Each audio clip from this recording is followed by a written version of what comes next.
मैं अपने माँ बाप की इकलौती बेटी हूँ। मेरी शादी एक बहुत ही अच्छे परिवार में हुई थी। ससुराल वाले सब बहुत अच्छे थे। मुझे अपनी ससुराल में कोई दुख नहीं था। मैं रोज़ सुबह टहलने जाती थी। मेरी सास भी मेरे साथ जाती थीं। लेकिन 10 मिनट बाद अपना रास्ता बदल कर कहीं और चली जाती और 1 घंटे बाद ही खुद ही वापस आ जाती थीं। वो हमेशा खोई खोई सी रहती। मुझे लगा कि मेरी सास अंदर से बहुत दुखी हैं। मैं बहुत कोशिश करती कि वो मुझसे अपने दिल का हाल बताएं, लेकिन उन्होंने ऐसा नहीं किया। मैं एक अस्पताल में डॉक्टर थी। एक दिन 2 बजे अस्पताल से घर आते हुए मैंने अपनी सास को जेल के बाहर देखा। वो सड़क की दूसरी तरफ थी, इसलिए जब तक मैं वहां पहुंची वो जेल के अंदर जा चुकी थीं। मैंने गेट पर खड़े आदमी से पूछा तो उसने कहा कि ये माँ जी अक्सर यहाँ आती हैं। मैं वहीं रुक गई। आज मैं अपनी सास से बात करना चाहती थी और जानना चाहती थी कि आखिर सब क्या चल रहा है। आखिर वो जेल में क्या करने आती हैं। लगभग 1 घंटे के इंतजार के बाद मेरी सास जेल के बाहर निकलकर आती मुझे दिखाई दी। मुझे सामने देखकर मेरी सास एकदम से घबरा गईं। लेकिन मैंने बड़े ही प्यार से पूछा, माँ जी आप यहाँ क्या कर रही थीं? क्या आप वो यहाँ रोज आती हैं? आप यहाँ किससे मिलने आती हैं? आज मुझे सब जानना है। मेरी सास बोली, तुम घर चलो, मैं सब बताती हूँ। हम घर आकर कमरे में बैठ गए और मेरी सास बोली कि जब तुम्हें सब पता चल ही गया है तो आज मैं तुम्हें सच्चाई बताती हूँ। मेरी शादी बहुत ही अमीर घराने में हुई थी। मेरे पति मुझसे बहुत प्यार करते थे। मैं अपने ख़ानदान में सबसे बड़ी बहू थी, इसलिए सब मेरी बहुत इज्जत करते थे और मेरा हर हुक्म मानते थे। भगवान ने मुझे 5-5 बेटे दिए थे। मेरे 5 बेटे थे, लेकिन बेटी कोई नहीं थी और मुझे बेटी की बहुत इच्छा थी। मगर भगवान ने शायद मेरी किस्मत में बेटी नहीं लिखी थी। मैं तो यही चाहती थी कि मेरी पहली औलाद बेटी ही हो, लेकिन मेरी इच्छा इच्छा ही बनकर रह गई। 5वां बेटा अभी 2 साल का ही हुआ था कि मेरे पति का एक हादसे में मौत हो गई। मेरे बेटों में साल 2 साल का ही फर्क था और वो सब एक साथ जवान हो रहे थे। मेरे सारे जानने वालों की नज़रें मेरे बेटों पर जमी हुई थीं, क्योंकि मेरे बेटे बहुत ही सभ्य थे, देखने के भी स्मार्ट थे, पढ़ाई में भी सब एक से बढ़कर एक थे।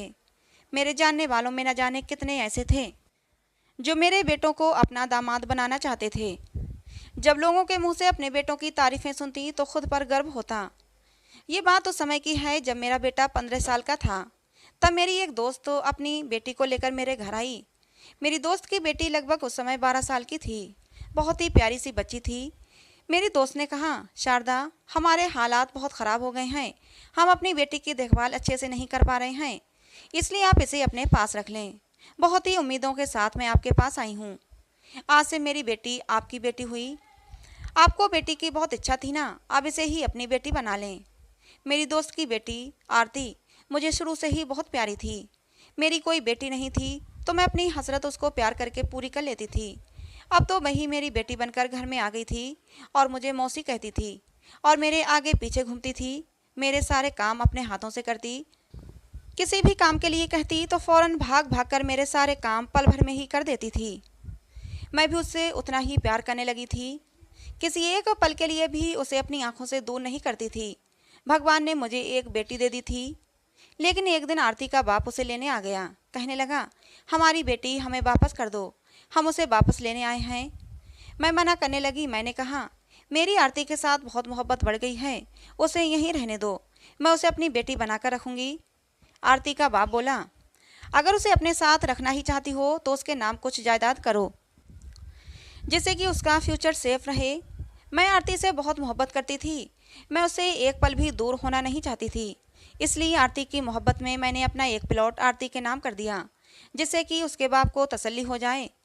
प्लॉट नाम होते ही उसका बाप चुपचाप वहाँ से चला गया।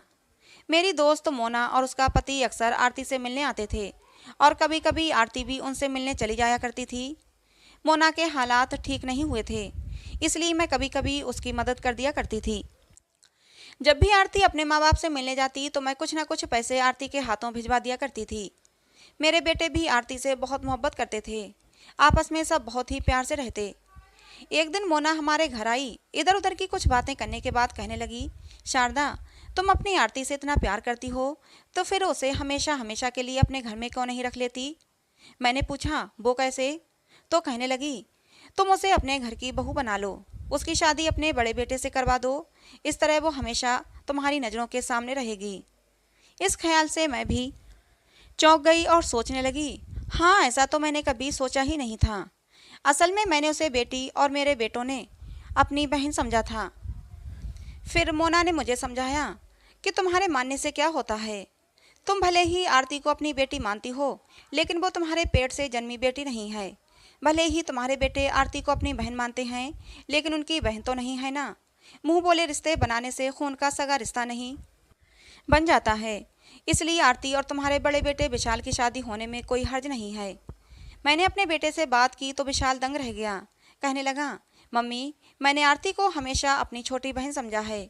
मैं उससे शादी नहीं कर सकता। विशाल शादी के लिए नहीं मान रहा था, मगर मैंने जैसे तैसे करके उसको शादी के लिए राजी कर लिया। मैंने दोनों की एंगेजमेंट कर दी। एंगेजमेंट होने के बाद मोना आरती को अपने साथ ले गई, ये कहकर कि मैं अपनी बेटी की विदाई अपने घर से करूंगी। आरती अपने घर चली गई। मुझे आरती की बहुत याद आती थी, तो मैं उससे मिलने चली जाया करती थी। धीरे धीरे समय गुजरने लगा। विशाल अपनी पढ़ाई पूरी करके अब नौकरी की तलाश में था, और फिर मैंने आरती और विशाल की शादी करने में और ज़्यादा टाइम नहीं लगाया। मैंने दोनों की शादी कर दी और आरती को बहू बनाकर घर ले आई। आरती को बहू बनाकर मैं बहुत खुश थी। ये भी लगता था कि अगर बाहर से कोई और बहू लाती तो वो ना जाने कैसी निकलती। अच्छा है, देखी भाली लड़की है, घर की बात घर में ही रह गई। शादी के हंगामों से मैं बहुत ज़्यादा थक चुकी थी। जैसे ही आरती को विशाल के कमरे में पहुंचाया गया तो मैं भी अपने कमरे में आकर सुकून से लेट गई। अभी मुझे ज़्यादा देर नहीं हुई थी कि विशाल के कमरे से चीखने की आवाज़ें आने लगीं। मैं घबराकर बाहर भागी कि हे भगवान, क्या हो गया। घर में जितने भी मेहमान थे सबके सब इकट्ठे हो गए थे। विशाल के कमरे का दरवाज़ा खुला हुआ था और वो सोफे पर बैठा हुआ था, जबकि आरती कमरे के बीचों बीच खड़ी रो रही थी। मैंने आगे बढ़कर उसे गले लगाया और पूछा, क्या हुआ। लेकिन आरती ने कोई जवाब नहीं दिया, वो बस रोए जा रही थी। फिर मैंने आगे बढ़कर विशाल से पूछा, क्या हुआ है तुम दोनों के बीच। मेरी बात सुनकर विशाल अपनी जगह से उठा और बोला, मम्मी, मैंने इसे तलाक दे दी है। 2-3 दिन में पेपर तैयार हो जाएंगे और उसका और मेरा रिश्ता हमेशा के लिए ख़त्म हो जाएगा। विशाल की बात सुनकर मैं सुन्न हो गई। सब मेहमानों के मुंह हैरत से खुल गए थे कि नए नवेले दूल्हे ने कमरे में आते ही बीबी को तलाक क्यों दे दी। मैंने गुस्से में आकर विशाल के मुंह पर एक थप्पड़ मार दिया और कहा, तुम क्या बकवास कर रहे हो। उसने कहा, मम्मी, मैं सच कह रहा हूँ, मैं इसे तलाक दे रहा हूँ। मैंने अपने बेटे को फिर से एक थप्पड़ मारा और चिल्लाते हुए पूछा कि तुमने ऐसा क्यों किया। उसने कुछ नहीं कहा, तो मैंने गुस्से से उसे घर से बाहर निकाल दिया और कहा कि आज के बाद तुम हमारे लिए मर चुके हो, इस घर में दोबारा कदम मत रखना। मेरे बेटे ने घर छोड़ दिया, लेकिन उसने मुझे ये नहीं बताया कि उसने अपनी पत्नी को तलाक क्यों दी थी। मैंने आरती से पूछा तो वो कहने लगी, मुझे नहीं पता। कमरे में घुसते ही उन्होंने कहा कि मैं तुमसे शादी नहीं करना चाहता था, इसलिए मैं तुम्हें तलाक दे रहा हूँ। इतना कहकर मेरी बहू रोने लगी। सारे मेहमान हम पर चिल्लाने लगे। जितनी मुँह उतनी बातें थीं। मेरे बेटे ने इतने सारे लोगों के सामने मेरी नाक कटवा दी थी। लोग मेरी परवरिश पर सवाल उठाने लगे। मेरी दोस्त मोना भी वहीं थी। वो अपनी बेटी को अपने कमरे में ले गई और मैं अपने कमरे में आ गई। मुझे विश्वास नहीं हो रहा था कि मेरा इतना सभ्य और संस्कारी बेटा वो मुझे इस तरह अपमानित करेगा। लेकिन मैं इस उलझन में थी कि उसने अपनी पत्नी को तलाक क्यों दिया होगा। मैं कारण जानने के लिए बहुत बेचैन थी कि कोई तो कारण होगा। अगले दिन मोना और उसके पति ने बहुत हंगामा किया और कहा कि अब हमारी बेटी का भविष्य बर्बाद हो गया। कोई इस तलाकशुदा से शादी क्यों करेगा। तुम्हारे बेटे ने मेरी बेटी की ज़िंदगी बर्बाद कर दी है। उसके पास कोई इतनी बड़ी धन दौलत भी नहीं कि कोई दौलत के लालच में आकर ही उससे शादी कर ले। मुझे बहुत शर्म आ रही थी कि अपने बेटे की वजह से मुझे ये दिन देखना पड़ रहा है। मैंने ठंडे दिमाग से सोचा तो मुझे लगा कि मोना और उसके पति जो कह रहे थे वो सही कह रहे थे। आखिर को तलाकशुदा और एक गरीब लड़की से कौन शादी करेगा। फिर मैंने ये फैसला किया कि मैंने बड़े बेटे को घर और जीवन दोनों से निकाल दिया था, इसलिए उसके हिस्से की सारी जायदाद आरती को दे दी। आरती मुझसे इतना प्यार करती थी कि अपने माता पिता की सलाह के बावजूद वो वापस उनके घर नहीं गई। उसने कहा, मौसी मेरी माँ है, मैं यहीं रहूँगी। आरती मेरे पास ही रहने लगी। वो रोज़ सुबह उठकर पार्क में वॉक करने जाया करती थी। मैं भी जाने देती कि बेचारी लड़की का दिल थोड़ा बहल जाएगा। तलाक के बाद आरती नॉर्मल ही रहती थी। उसके चेहरे पर कोई दुख नहीं था, लेकिन मुझे पता था कि वो खुश नहीं थी। कभी कभी मुझे उसकी अजीब हरकतें लगती थीं, लेकिन मैं ये सोचकर उन्हें नज़रअंदाज कर देती कि शायद इतना बड़ा सदमा लगा है इसलिए ये सब करती है। वो दिन भर फ़ोन पर बातें करती रहती। वो कहती कि मैं अपनी माँ से बात कर रही हूँ। कभी कभी इतना परेशान हो जाती कि रोने लग जाती। फिर उन्हीं दिनों मेरे ऊपर एक और कयामत टूट पड़ी। मेरे दो सबसे छोटे बेटों का एक्सीडेंट हो गया था और छोटा बेटा मर गया। मेरी तो कमर ही टूट गई थी। एक बेटा न जाने कहाँ भटक रहा था और दूसरा भी मुझे छोड़कर चला गया था। ऐसे मुश्किल समय में आरती ने मुझे संभाला और मुझे सांत्वना दी। समय का काम है गुजरते रहना, ये बुरा समय भी अपनी रफ्तार से निकल गया। कुछ दिन बाद मोना फिर आई और बोली कि तुम्हें अपने दूसरे बेटे की शादी आरती से कर देना चाहिए, क्योंकि तुम्हें आरती की ज़रूरत भी है। उसकी बात सुनकर मैं मान गई। मैंने अपने दूसरे बेटे राहुल से कहा कि मैं तुम्हारी शादी आरती से कर रही हूँ। वो लगभग उसी की उम्र का था, लेकिन वो झिझक रहा था। राहुल बोला कि भाई ने पता नहीं आरती को क्यों तलाक दिया था, मैं उनसे कैसे शादी कर सकता हूँ। मैंने अपने बेटे को ये कसम दिलाकर मना लिया कि अगर तुमने आरती से शादी नहीं की तो मेरा मरा मुँह देखोगे। वो मान गया और आरती से शादी कर लेता है। आरती बेचारी ने तो मुझे साफ साफ कह दिया था कि मम्मी जी, आप अगर मेरी शादी किसी फ़कीर से भी करवाएंगी तो मैं उस फ़कीर से भी शादी कर लूँगी। कितनी प्यारी बच्ची थी। मैंने आरती का माथा चूम लिया। फिर मैंने राहुल और आरती की शादी करवा दी। मैं बहुत आश्वस्त थी कि सब ठीक हो जाएगा, लेकिन दिल में कहीं डर भी लगा हुआ था। मैं सब ठीक होने की दुआएं करते हुए अपने कमरे में आ गई। कुछ ही देर गुजरी थी कि फिर से वही हुआ जिसका मुझे डर लग रहा था। राहुल के कमरे से शोर की आवाज़ें आने लगीं। जब मैं भागती हुई कमरे में गई तो वही दृश्य था जो मैंने एक बार पहले भी देखा था। मेरे इस बेटे ने भी आरती को उसकी शादी की पहली रात को ही तलाक दे दिया। जब मैंने कारण पूछा तो उसने कहा कि कोई कारण नहीं है और घर से खुद ही निकल गया। ये मामला मेरी समझ से बाहर था। आखिर क्या वजह थी कि आरती का एक बार फिर से तलाक हो गया। इस बेचारी का तो घूंघट भी नहीं उठाया गया था। आरती घूंघट डाले बेड पर सर झुकाकर बैठी हुई थी। एक बार फिर हमें अपमानित किया गया। लोग कहते कि इनके घर को नजर लग गई है। अच्छे खासे संस्कारी बेटे इस तरह की हरकतें करके घर छोड़ छोड़कर भाग रहे हैं। इस बार मुझे शक हो रहा था कि कोई तो ऐसी वजह होगी कि मेरे दोनों बेटों ने आरती को तलाक दे दी। आखिर क्या वजह थी? गलती किसकी थी, मेरे बेटों की या फिर आरती की? यही सब सोचते सोचते मैं चकरा कर रह गई थी। ये इतनी सीधी बात हरगिज नहीं थी जितनी नजर आ रही थी। मैं पागल हो रही थी। मेरे दो बेटे घर छोड़कर चले गए थे। एक की मौत हो गई और एक एक्सीडेंट की वजह से बिस्तर पर था। अब केवल तीसरे नंबर वाला रह गया था। यह अजीब था कि आरती ने इस बार भी अपने माता पिता के साथ जाने से मना कर दिया, लेकिन मेरे साथ रहते हुए भी वो मेरे साथ नहीं थी। वो पूरे समय कमरे में बंद रहती थी। मैं एक दिन बीमार पड़ गई और अपने बेटे को लेकर डॉक्टर के पास गई। लौटने पर मैंने अपने बेटे को कहा कि मुझे भूख लग रही है, चलो कुछ खा लेते हैं। हम एक रेस्टोरेंट में आए। अभी हम दरवाजे पर ही थे कि मैंने अपने बड़े बेटे को देखा। वो एक लड़की के साथ बैठा था। इस लड़की की पीठ हमारी ओर थी, इसलिए देखना संभव नहीं था कि कौन लड़की है। मैं चुपचाप अपने बेटे को लेकर एक कोने में बैठ गई। इतनी दूर से मैं उन दोनों की बातें तो नहीं सुन सकी, लेकिन ऐसा लग रहा था कि वे कुछ बहस कर रहे थे और कुछ तो गड़बड़ है। थोड़ी देर बाद मेरा बेटा विशाल उस लड़की को लेकर चला गया। उस लड़की ने अपने चेहरे पर मास्क पहना हुआ था। मैं हैरान थी कि उस लड़की की शरीर से देखकर लग रहा था कि जैसे वो आरती है, लेकिन उसके मास्क पहने होने की वजह से मैं उसे पूरी तरह पहचान नहीं पा रही थी। फिर मैंने सोचा, वो इसके साथ यहाँ क्यों आएगी? इन दोनों का तलाक हो गया था। लेकिन शक से मजबूर होकर मैंने घर फ़ोन किया। फ़ोन मेरी कामवाली ने उठाया था। मैंने कामवाली से कहा, देखो आरती क्या कर रही है। कामवाली ने कहा कि आरती मेम साहब तो घर पर नहीं है। अब तो मेरा शक फिर से जाग उठा। हैरत की बात थी कि जब मैं घर पहुंची तो आरती भी घर आ चुकी थी।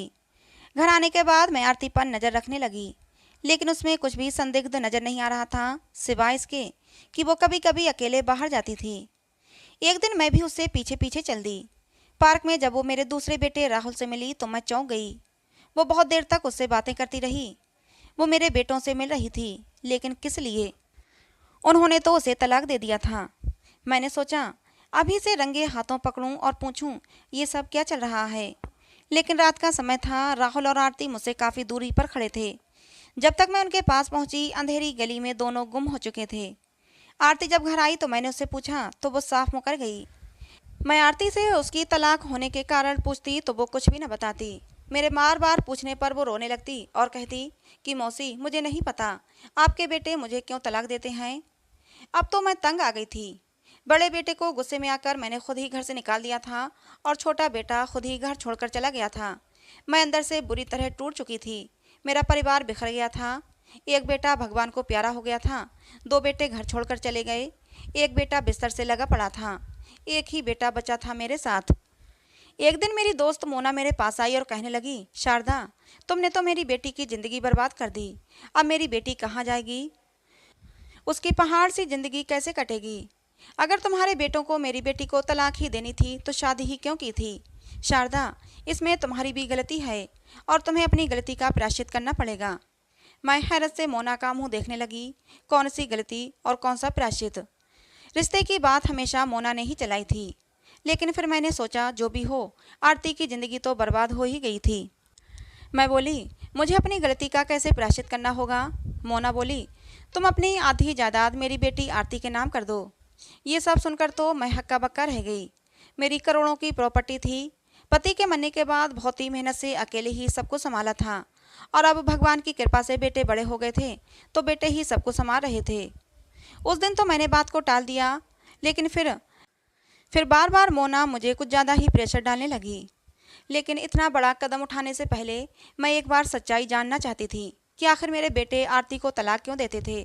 और उसका मेरे पास एक ही हल था कि मैं अपने तीसरे बेटे की शादी आरती से करवा दूं। और फिर मैंने ऐसा ही किया। मेरा तीसरा बेटा आरती से 2 साल छोटा था। उसकी उम्र अभी बहुत कम थी, लेकिन ये सिर्फ एक फर्जी शादी होनी थी। मैंने पंडित जी को पहले ही सब कुछ समझा रखा था। उम्मीद के मुताबिक आरती शादी के लिए फौरन मान गई। बहुत ही सादगी से दोनों की शादी करवाकर मैंने आरती को अपने बेटे के कमरे में बिठा दिया और अपने बेटे रमन से बोली, रमन, मेरे सर में दर्द हो रहा है, मेरे लिए दवा ला दो। रमन दवा लेने चला गया। मैंने जल्दी से रमन की शेरवानी और पगड़ी पहनी और कमरे में दाखिल हो गई। मैंने बहुत धीरे से दरवाज़ा खोला था और अंदर दाखिल हुई थी, जिससे कि अचानक आरती की निगाह मेरे ऊपर न पड़े। घूंघट में सर दिए आरती बेड पर बैठी हुई थी। जरा सी आहट होते ही उसने अपना घूंघट पलट दिया, लेकिन तब तक मैं आरती की तरफ से पीठ कर चुकी थी। मैं आरती के बोलने का इंतजार करने लगी कि आरती कुछ तो बोलेगी। मैं यूं ही शेरवानी उतारने का नाटक करने लगी। तभी आरती बोली, देखो रमन, मेरे साथ स्वागरात के बारे में सोचना भी मत। मैं तुम्हें अपना भाई मानती हूँ और तुम भी तो मुझे अपनी बहन मानते हो। याद है बचपन में तुम कैसे मुझे दीदी दीदी कहकर बुलाया करते थे? प्लीज़ रमन, मुझे तलाक दे दो। मैं तुम्हारे साथ पति पत्नी का रिश्ता कायम नहीं कर सकती। मैंने बहुत मजबूरी में तुम्हारे साथ शादी के लिए हाँ कहा था, नहीं तो तुम्हारी माँ खुद को नुकसान पहुँचा लेती। तुम्हारे भाइयों की बार भी तुम्हारी माँ ने मुझे मजबूर किया था कि अगर तुमने शादी के लिए हाँ नहीं कहा तो मैं खुद को ख़त्म कर लूँगी। तुम्हारी माँ ने मुझसे कहा था कि मैं तुम्हें अपनी बेटी से बढ़कर प्यार करती हूँ, मैं तुमसे दूर होकर नहीं रह सकती, इसीलिए मैं तुम्हें अपने घर में ही रखना चाहती हूँ। मैं नहीं चाहती थी मौसी खुद को नुकसान पहुँचाएँ, इसीलिए मैं उनकी बात मान जाया करती थी। लेकिन सुहागरात को ही मैंने तुम्हारे भाइयों को सब कुछ बता दिया था। मैंने उन्हें यह भी बता दिया था कि मैं किसी और लड़के से प्यार करती हूँ और उसके बिना मैं जिंदा नहीं रह पाऊँगी। तुम्हारे भाई मेरी बात समझ गए थे और मुझे तलाक दे दी थी। प्लीज़ रमन, तुम भी मुझे तलाक दे दो और मेरी ज़िंदगी से दूर चले जाओ, नहीं तो तुम्हारी माँ मुझे मजबूर करेंगी तुम्हारे साथ रहने के लिए। मैं हक्का बक्का होकर आरती की बातें सुन रही थी। कितनी फर्राटे से वो झूठ पर झूठ बोले जा रही थी। मैंने तो आरती पर कभी भी प्रेशर नहीं डाला था शादी के लिए। अगर वो मुझे बताती कि वो किसी और से प्यार करती है तो मैं तो उसी लड़के से उसकी शादी करवा देती। मैं एकदम गुस्से से आरती की तरफ पलटी। मुझे सामने देखकर आरती हक्का बक्का रह गई और हड़बड़ाते हुए बोली, मौसी आप यहाँ? मैंने गुस्से में आकर आरती के मुंह पर एक थप्पड़ मार दिया और कहा, आरती, मैंने तुम्हें कब मजबूर किया था शादी करने के लिए? आखिर तू ये सब क्यों करती थी? खुद ही मेरे बेटों से तलाक लेकर और उन्हें घर से क्यों निकलवा देती थी? इतनी देर में आरती समझ चुकी थी। मैं तो गुस्से में न जाने क्या क्या बक रही थी कि तभी आरती ने एकदम मुझे धक्का देकर कुर्सी पर बिठा दिया और मेरे हाथ पैर दुपट्टे से बांध दिए। ये सब उसने इतनी जल्दी में किया था कि मैं कुछ समझ भी ना पाई। उसने मेरे मुंह में कपड़ा ठूंस दिया। मैं चिल्ला भी नहीं पा रही थी। तभी उसने फ़ोन पर किसी को कमरे में आने के लिए कहा और थोड़ी ही देर में मोना और उसका पति कमरे में थे। आरती ने अपनी माँ को बताया कि माँ, इन्हें हमारी असलियत का पता चल चुका है, अब हमें अपना आखिरी कदम उठाना पड़ेगा। मोना ने जल्दी से अपने पर्स से प्रॉपर्टी के पेपर्स निकाले और मुझसे उन पर साइन करवाने लगी। बोली कि सारी की सारी प्रॉपर्टी मेरी बेटी के नाम कर दे, नहीं तो हम तुम्हें जान से मार देंगे। लेकिन मैंने उन लोगों की बात नहीं मानी। तभी बाहर दरवाजे पर किसी ने दस्तक दी। शायद रमन था। उन तीनों ने मुझे बाथरूम में लाकर बंद कर दिया। फिर आरती ने दरवाज़ा खोला। बाहर दरवाजे पर रमन ही था। अंदर आकर आरती से पूछने लगा, आरती, मम्मी कहीं दिखाई नहीं दे रही, पता नहीं कहाँ चली गई। अभी तो मुझसे दवाई मंगवाई थी। आरती बोली, पता नहीं, शायद अपने कमरे में होंगी या फिर ऊपर छत पर होंगी। रमन ये बोलकर वापस चला गया कि अच्छा, मैं मम्मी को ढूंढ कर आता हूँ। रमन के ऊपर छत पर जाते ही उन तीनों ने मुझे स्टोर रूम में लाकर बंद कर दिया। मैं पूरी रात स्टोर रूम में बंद रही। शारीरिक प्रताड़ना से ज़्यादा मानसिक प्रताड़ना हो रही थी। मैं कितना रोई थी। आरती ने मेरे साथ ये सब क्यों किया? मैंने तो उसे अपनी बेटी की तरह पाला था, फिर भी उसने पैसों के लिए इतना घिनौना काम किया। मेरे बेटों को मुझसे दूर कर दिया। पूरी रात मैं आंसू बहाती रही। अगले दिन भी किसी ने मुझे स्टोर रूम से बाहर नहीं निकाला। भूख और गर्मी से मेरा बुरा हाल था। तभी शाम को कहीं जाकर दरवाज़ा खुला और आरती खाने की प्लेट लेकर अंदर आई। बोली, मौसी, खाना खा लो। जब तक प्रॉपर्टी के पेपर पर साइन नहीं हो जाते, हम आपको मरने नहीं देंगे। कि तभी अचानक कमरे में रमन दाखिल हुआ। उसने आरती को चोटी से पकड़ते हुए उसके मुंह पर एक थप्पड़ मारा। बोला, मुझे तेरी सारी करतूत कल रात को ही पता चल गई थी। जब मैं माँ के लिए दवा लेकर आया था तो मुझे अंदर से कुछ आवाज़ें आ रही थीं। सुनने के लिए मैं दरवाजे पर ही रुक गया था और मैंने तुम लोगों की सारी बातें सुन ली थीं। लेकिन मैंने तुम पर जाहिर नहीं होने दिया, क्योंकि उस समय मैं अकेला था और मैं कुछ भी नहीं कर सकता था। इसलिए उस समय माँ को ढूंढने का बहाना करके मैं वहाँ से निकल आया। उसके बाद सबसे पहले मैंने अपने भाइयों का पता लगाया और फिर हम तीनों ने मिलकर पुलिस में जाकर रिपोर्ट की। जैसे ही तुम खाने की थाली लेकर ऊपर आई, मैंने पुलिस को फ़ोन कर दिया था, जिससे कि हम तुम्हें रंगे हाथों पकड़ सकें। पुलिस को सामने देखकर आरती बहुत ज़्यादा डर गई थी। उसने सारी सच्चाई पुलिस के सामने बयान कर दी कि कैसे उसके माँ बाप ने लालच में आकर मुझे यहाँ छोड़ा था और कहा था कि धीरे धीरे हम शारदा देवी की सारी प्रॉपर्टी अपने नाम करवा लेंगे। धीरे धीरे मैंने पूरे परिवार को तोड़ दिया था। बीच बीच में मैं विशाल और राहुल से भी मिलती थी और उन्हें भड़काती रहती थी कि तुम्हारी माँ कितनी बुरी माँ है, तुम्हें बिल्कुल भी याद नहीं करती हैं, उल्टा कहती हैं कि तुम्हें प्रॉपर्टी से बेदखल कर देंगी। मैंने ही तुम्हारे दोनों भाइयों का एक्सीडेंट करवाया था। इतनी देर में मेरा बेटा रमन मुझे खोल चुका था। सारा बयान सुनने के बाद पुलिस आरती को ले गई। आरती के माँ बाप भी पकड़े गए थे। थोड़ी ही देर में राहुल और विशाल भी आ गए थे। अपने तीनों बेटों को पाकर मैं बहुत खुश थी। लोगों ने मेरे साथ बहुत गलत किया था, लेकिन भगवान ने उनको उनके किए की सज़ा दे दी थी। वो तीनों जेल में चक्की पीस रहे थे। धीरे धीरे मेरे परिवार में खुशियाँ लौट आई थीं। मैंने अपने तीनों बेटों की शादियाँ कर दी। बड़े बेटे विशाल की शादी तुम्हारे साथ की। उन दोनों की पत्नियाँ भी बहुत अच्छी हैं और अपने परिवार में खुश हैं। मेरा छोटा बेटा भी धीरे धीरे ज़िंदगी की तरफ लौट रहा है और अब भगवान ने चाहा तो जल्दी ही ठीक हो जाएगा। सुबह सुबह तुम्हारे साथ वॉक पर आया करती थी तो अपना रास्ता बदलकर पार्क के उस हिस्से में चली जाती थी जहाँ मेरा बेटा खेला करता था। वो अब इस दुनिया में नहीं है, लेकिन अब भी जब उसकी फेवरेट जगह पर जाती हूँ तो ऐसा लगता है कि वो मेरे सामने ही खेल रहा है। कुछ देर वहाँ बैठकर थोड़ा सा रो लेती हूँ और मन हल्का हो जाता है। मेरे किए की सज़ा मेरे बेटे को मिली। मैं बेटी की चाह में इतनी अंधी हो गई थी कि आंख बंद करके उन लोगों पर भरोसा कर लिया। तुम सोच रही होगी कि मैं जेल में क्यों जाती हूँ, तो जेल में मैं आरती से मिलने जाती हूँ। जब उन लोगों को तड़पता हुआ देखती हूँ तो मुझे बहुत सुकून मिलता है। जब भी मैं उन लोगों से मिलती हूँ तो आरती मुझसे रो रो कर माफ़ी मांगती है, मुझे अपनी पिछली मोहब्बत का हवाला देती है, लेकिन मेरा दिल उसकी तरफ से पत्थर हो चुका है। मैं उसे माफ़ नहीं करती। अपनी सास की बात सुनकर मेरी आंखों में भी आंसू आ गए। कितना दर्द छुपा हुआ था उनके अंदर। लेकिन दोस्तों, कहते हैं ना, अगर किसी के साथ बुरा करोगे तो तुम्हें उसका फल भी बुरा ही मिलेगा। किसी का दिल दुखाकर तुम कभी खुश नहीं रह सकते। धन्यवाद दोस्तों। तो दोस्तों, आपको हमारी ये कहानी कैसी लगी कमेंट बॉक्स में ज़रूर बताना। कहानी पसंद आई हो तो प्लीज़ लाइक करना। ऐसे ही और कहानियों के लिए हमारे चैनल को सब्सक्राइब करना। मिलते हैं दोस्तों अगली किसी नई कहानी में।